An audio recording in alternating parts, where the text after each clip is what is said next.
Queridos suscriptores de mi canal, Kenny Giselle Seguir Favón, vamos por la página 50 del Oro de los Dioses. Dice: todo lo demás parece venir de un mundo de sueños de la mitología. Una mitología con fundamentos accesibles y realistas, debo decirlo. Ríe el profesor. Usted tiene argumentos en junto a un mosaico que desconciertan incluso a un viejo zorro como yo y lo dejan pensativo. ¿Quién explorará las cuevas y tesoros bajo del Ecuador? ¿Quién expondrá a la luz las ciencias de los sensacionales descubrimientos arqueológicos? No se vislumbra un hombre de riqueza, digamos, Heinrich Schliemann, que descubrió Troya y Micenas. Como Maurice descubrió el sistema de túneles, era pobre como una rata. Entonces allá descubrió algunos yacimientos de hierro y la plata cuya licencia de exploración ha cedido a talleres de metalúrgico. Gracias a ello ha conseguido una situación económica de relativo desahogo, que dentro de un marco de vida de gran sobriedad le ha permitido dedicarse exclusivamente a sus exploraciones. Pero Juan Morí no es lo suficientemente rico como para poder proseguir las investigaciones con la debida amplitud y rapidez, contratar el personal y auxiliar especializado.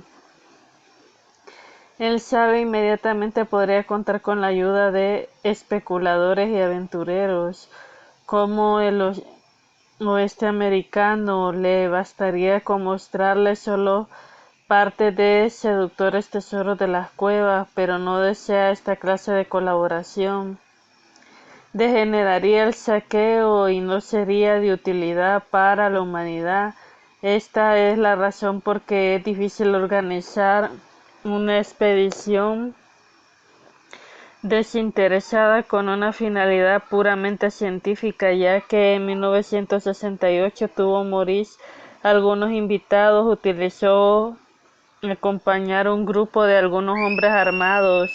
Mientras más se adelantaban al laberinto, relata Maurice, y Peña, crecían desconfianza y el nerviosismo.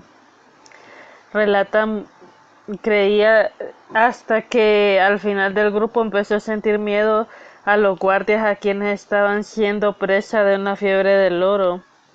Debieron regresar, pero el Ecuador no hace nada más para organizar una expedición científica que atraerá la fama al país. El Ecuador, con sus 5 millones de habitantes, es uno de los países más pobres de Sudamérica. Las plantaciones de cacao, banano, tabaco, arroz y azúcar de caña no proporcionan divisas suficientes para la compra de aparatos modernos. La agricultura indígena de las tierras altas produce patatas, trigo e incluye la crianza de las ovejas y llamas. El caucho natural antes cultivado en la selva oriental ya no tiene mercado. Probablemente la exportación de recursos minerales, oro, plata, cobre, plomo, magnesio, fomentaba el estado que proporcione mayores entradas a los próximos años. Posiblemente también el petróleo descubierto frente a la costa signifique una contribución.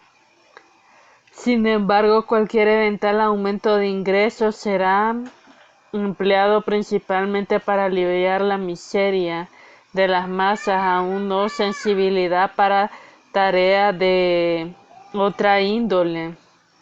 Juan Maurice estima que solo una inspección del sistema de túneles, sin entrar a investigar detalles, costaría más de 1.000.000 de francos suizos, unos 20 millones de pesetas. Instalación de una estación eléctrica, construcción de almacenes para apartar instrumentos y aprovisionado medidas de seguridad, incluso algunas obras subterráneas. El verdadero conocimiento de estos tesoros ocultos de la historia renuevo el llamado que hice en 1968 en Recuerdos Futuros. Ha pasado un año de ilusión. Durante un año tanto los arqueólogos como físicos, químicos, geólogos, metalurgias, especialistas de todas las ramas de esta ciencia deberían haber estado dedicados a la resolución de una sola cuestión, recibieron nuestros antepasados visitantes del espacio, para que ninguna persona ni institución puedan alegrar que no puede salir en busca de las cuevas misteriosas desconocidas. Presentó a continuación un facsímil de la tarjeta del abogado Peña, que está encargado de poner en contacto a Juan Morís a cualquier investigador de la figura 18. Gerardo Peña Matthews, doctor en jurisprudencia, abogado, el 9 de octubre del 127, quinto piso, casilla 67, Guayaquil, Ecuador, teléfono 5-13-707.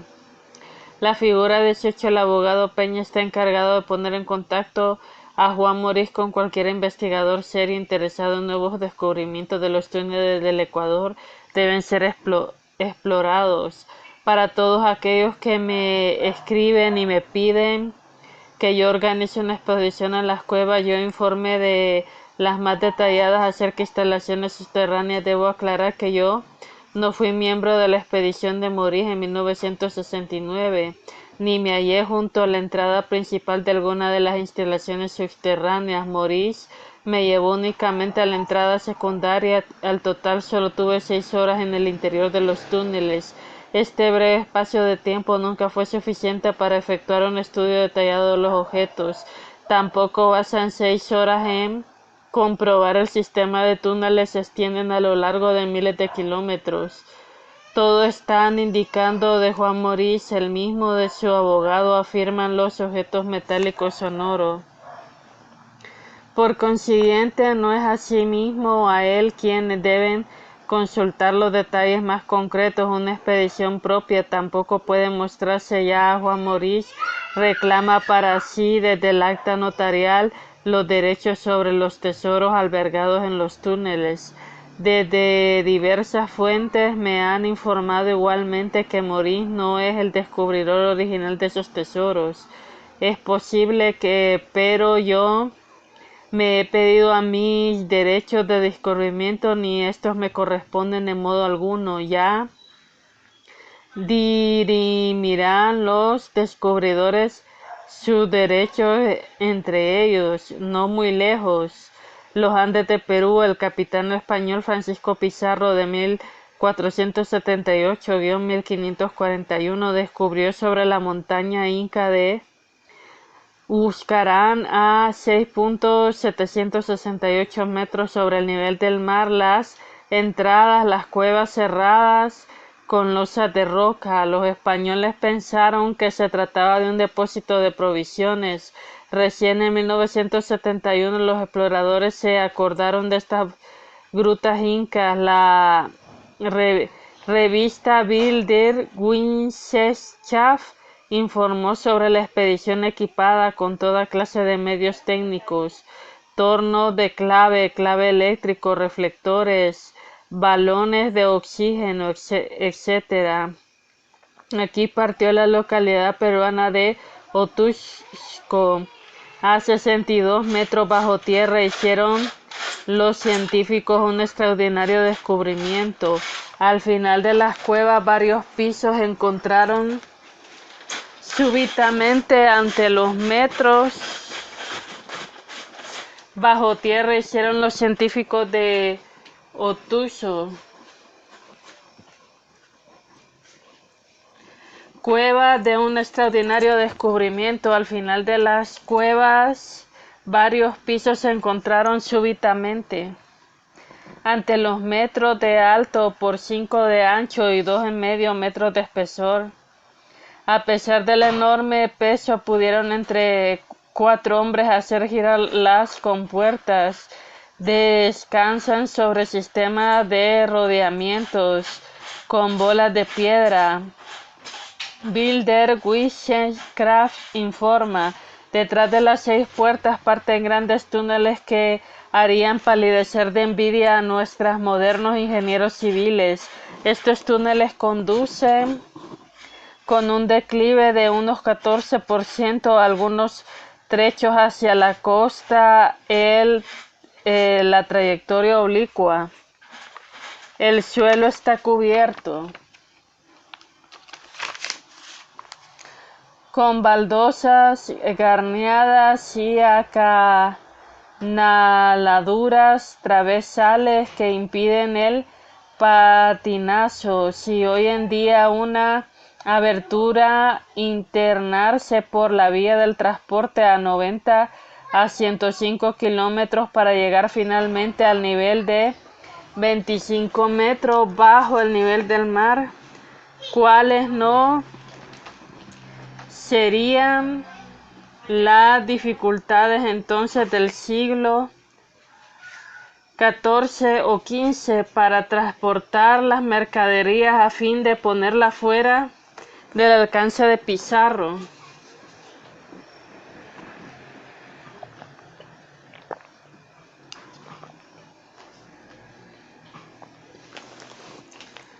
Las vías subterráneas de Guanape, ahí llamadas por la isla que han aquí frente a la costa peruana, ya que supone que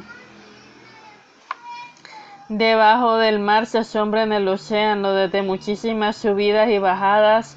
En la completa oscuridad empieza a escucharse un rumor o un oleaje de un singular timbre de oquedad. A la luz de los reflectores termina la última pendiente al borde de una corriente oscura que resulta ser agua del mar. Aquí empieza la actual costa, eran antes la otra costa. Los científicos consideran que no tienen sentido hacer exploraciones en la isla de Ganape, pues ahí no hay ningún indicio de la existencia de algún túnel procedente del continente. Nadie sabe dónde terminan estas vías subterráneas de los incas, sus antepasados, o si acaso llevan tesoros escondidos de civilizaciones desaparecidas.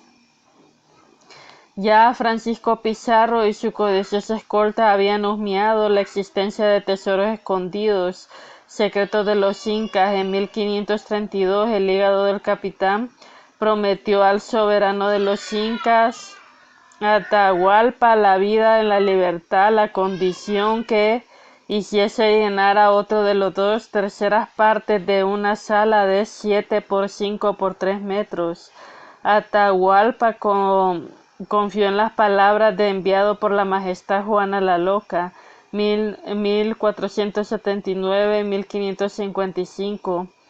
Días tras días cargaron los indios el precioso metal hasta llegar al nivel convenido. Entonces Pizarro rompió la promesa e hizo ejecutar a Atahualpa en 1533.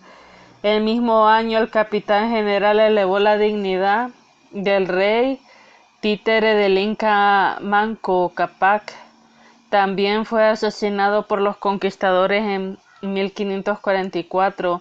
En el Manco de Cápac concluyó la dinastía Inca hacia el nacido de la historia de su legendario fundador del mismo hombre. Entre el primero del último Manco Cápac había regido el reino Inca, como establecer los historiadores. El 13, los hijos del sol. Sí, siguiendo a los historiadores, fijamos el comienzo del imperio Inca alrededor del año 1200 después de Cristo y su fin en 1544, fecha de la muerte del último rey del sol.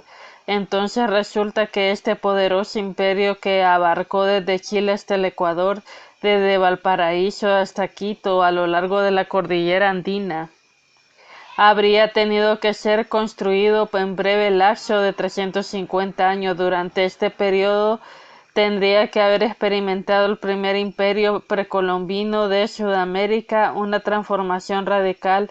Los países sometidos no fueron administrados con zonas de ocupación, sino que fueron integrados bajo una misma constitución política y común. Por intermedio de funcionarios debidamente adiestrados, se promovió el progreso de la agricultura, se estructuró una excelente organización económica común a pueblos heterogéneos. Durante el espacio de tiempo construyeron además los incas una red de 4.000 kilómetros de buenas vías con paradores. Levantaron asimismo las ciudades de Cusco, Tianaco, Machu Picchu y las cicloperas fortalezas Ollantaytambo y Sacsayhuamán, implantando estos lugares tuberías para la conclusión de agua, exploración de yacimientos de plata, zinc, cobre, produciendo aleaciones de bronce. Desarrollaron al mismo tiempo con la mano izquierda una excelente orfebrería, tejiendo finas telas que crearon una refinada alfarería.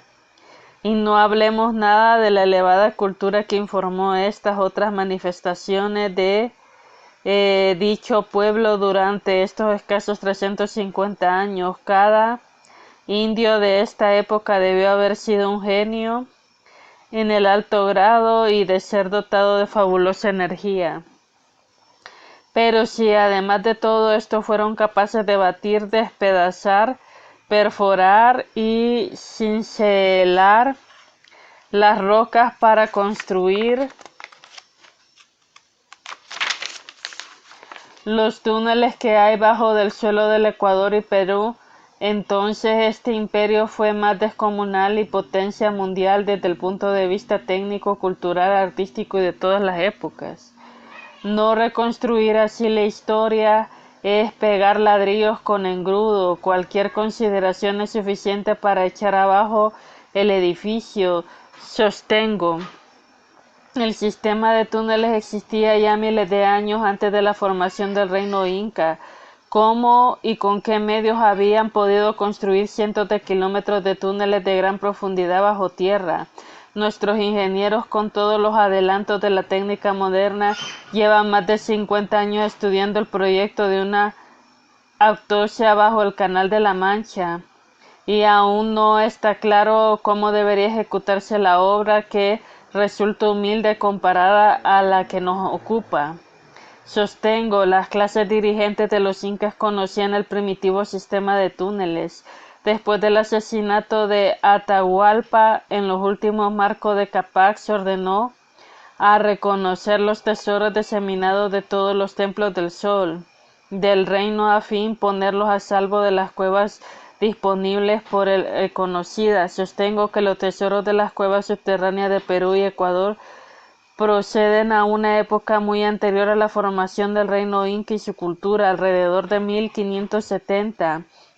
El cronista español, padre de Cristóbal de Molina, se preocupó de investigar los motivos que habían introducido los incas en construir cuevas. En su libro de ritos y fábulas de los incas, publicado en 1572, nos implica que el padre Molina, que una vez conducida la creación, el primer padre de la humanidad, se ha retirado en la cueva. Este refugio secreto ha sido cuna de muchos pueblos. Más tarde habían resurgido procedentes del norte del interminable. Al mismo tiempo, manifiesta el padre, las cuevas habían sido a través de generaciones verdaderas bóvedas de seguridad, donde se ponían a salvo las riquezas de los pueblos, cada vez que éstos eran víctimas de una calamidad. La existencia de las cuevas solo habían sido conocidas por la élite, que estaban obligados a guardar en secreto bajo la pena de muerte. Cuán virulenta es esta drástica ley inmemorial he podido observarlo durante mi viaje a Ecuador en 1972. Testigo principal de la antigüedad de los tesoros es padre Crespi de Cuenca, quien me dijo: lo que los indios me traen de los túneles es todo lo de las épocas anteriores a Cristo. La mayor parte de los símbolos y representaciones históricas son anteriores al diluvio. Hay 3 clases de tesoros en las cuevas y recintos subterráneos de Ecuador y Perú. La insoldable herencia de constructores de los túneles para enculturas de las piedras de los primeros hombres inteligentes que presumiblemente eran discípulos de los constructores de túneles. El tesoro de oro y la plata de los incas puesto a salvo de los conquistadores después de 1532. La incógnita de las incógnitas, sin embargo, es cómo al fin fueron construidas las cuevas. La lucha de los dioses, página 59. La guerra en el universo, los textos alusivos a las batallas entre los dioses, los vencidos escapan en una nave espacial, el destino de nuestro celeste planeta. En cuanto a los astros, hay una vida inteligente donde nació la vida. En opinión de Lord Kelvin, los demás seres inteligentes son semejantes al Homo sapiens. Los cosmonautas del espacio estaban más adelantados que nosotros desde el punto que hay un mito de la creación. Los hombres de ciencia americanos cuentan las civilizaciones extraterrestres acerca de la región sustitutiva. Esto hace casi 30 años en el segundo curso de la escuela primaria de Schaffhausen. Ahí oímos por primera vez la voz a nuestro profesor de religión. En el cielo hubo un lugar de batalla. Un día habrá presentado el ángel Lucifer delante de Dios y habrá declarado: nos seguiremos sirviéndote. Al oír esto, Dios habría ordenado al poderoso ángel Gabriel expulsar del cielo a Lucifer y de hueste de rebeldes.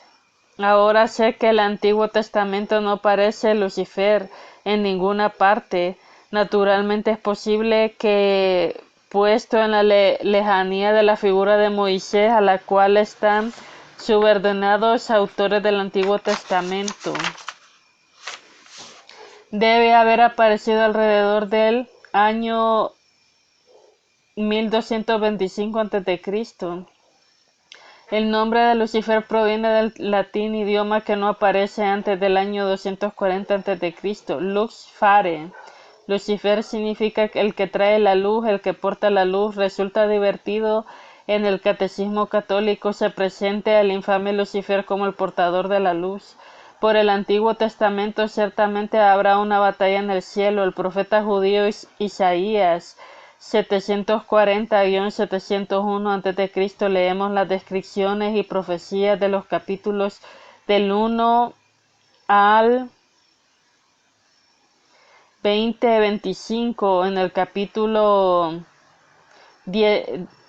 el capítulo 14, verso 12, escrito: cómo ha caído el cielo, tú resplandeciente estrella de la mañana, cómo has sido arrojado al suelo, tú vencedor de los pueblos. Te habrán puesto sublime al cielo y estaré en mi trono por encima de las estrellas de Dios y reinaré en las montañas de los dioses. Pero también en Apocalipsis de San Juan leemos estas revelaciones del Nuevo Testamento. En el capítulo 12, versículo 7, referencias inequívocas a la de las batallas del cielo. Y estalló de la guerra del cielo, y Miguel y sus ángeles hicieron guerra al dragón. Y el dragón hizo que la guerra con sus ángeles no pudieron resistir, ya que no pudieron hallar alguna parte de ellos en el cielo. Hay muchos testimonios primitivos que nos hablan de guerras y luchas del cielo durante miles de años. Se guardó en criptas del Tíber el libro de Disham y una doctrina secreta. El texto original no se sabe si aún existe. Fue copiado de generación en generación y contemplado por los nuevos textos de conocimiento de los iniciados. Ciertos traductores en sánscrito en las partes del libro revolotean por todo el mundo y los encendidos afirman de que conviene el desarrollo de la historia de la humanidad a través de millones de años.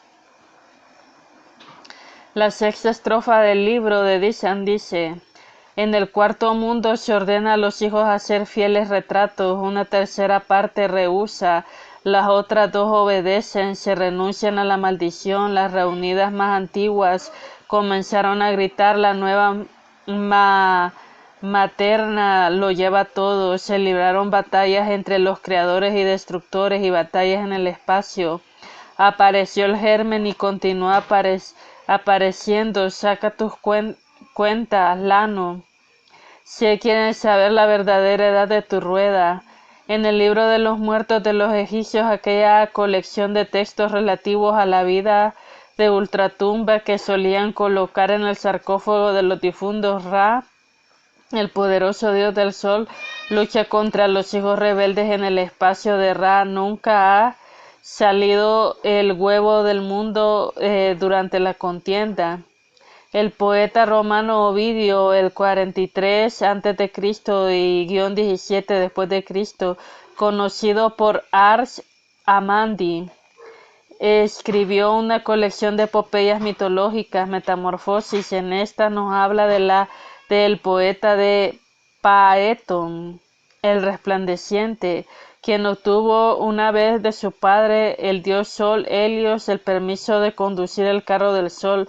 Paeton no fue capaz de guiar el carro y se arrojó afuera pretendiendo caer fuego en la tierra.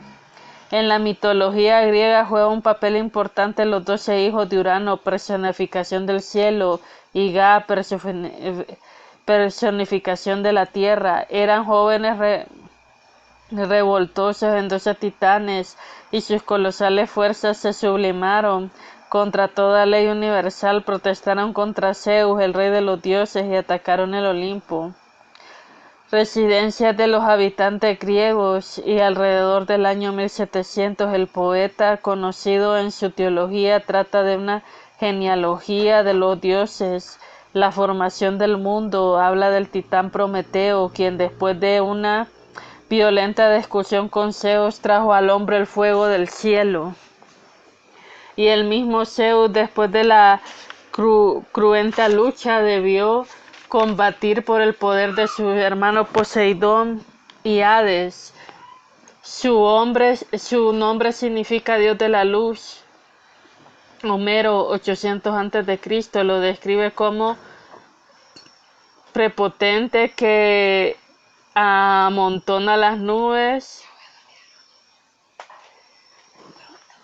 de cielo que sin ninguna clase de contemplaciones elimina los rayos a los que osan interponerles el rayo como el arma.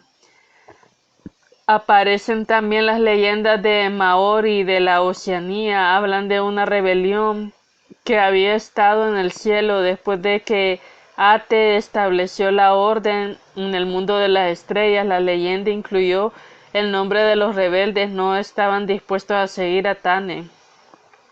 Entonces llegó Tane montando un rayo y desarrolló insurrectos, los precipitó sobre la tierra. Después entonces la tierra la lucha. El hombre con el hombre puede estar en el pueblo animal contra el animal, pez contra pez. El dios Inuno y las leyendas de los indios Puyute y de Norteamérica no salió mejor librado después de haberse peleado con los dioses. Después fue expulsado del cielo. La Academia Internacional de Investigación de Sánscrito de Mysore, India, tuvo el coraje de traducir los vocablos tradicionales contenidos de un texto sánscrito de Mahashari Bharatanaja, un vidente de la antigüedad, en términos corrientes de nuestra cultura occidental contemporánea. El resultado fue sorprendente. Las leyendas primitivas se transformaron en perfectos informes técnicos. Shuruk Shudem Seterne, página 224 y siguiente. Aplicando cautelosamente en el mismo procedimiento y reemplazando solamente la palabra cielo con el concepto moderno de espacio, entonces las leyendas y mitos de batallas entre dioses del cielo transforman en un abrir y cerrar de ojos los gigantes batallas entre los dos bandos opuestos del espacio. El cielo de las religiones, naturalmente no se libran guerras allá, solo había y hay un único Dios bueno y omnisciente. A pesar de todo, el Antiguo Testamento no se habla solamente de Dios, se habla de varios dioses. Creemos hombres a nuestra imagen y semejanza. Reinen allá sobre los peces del mar, sobre los pájaros del cielo. Bueno, aquí voy a concluir esta parte. Vamos por la página 63. Muchas gracias, suscríbanse, regálenme un like y compartan.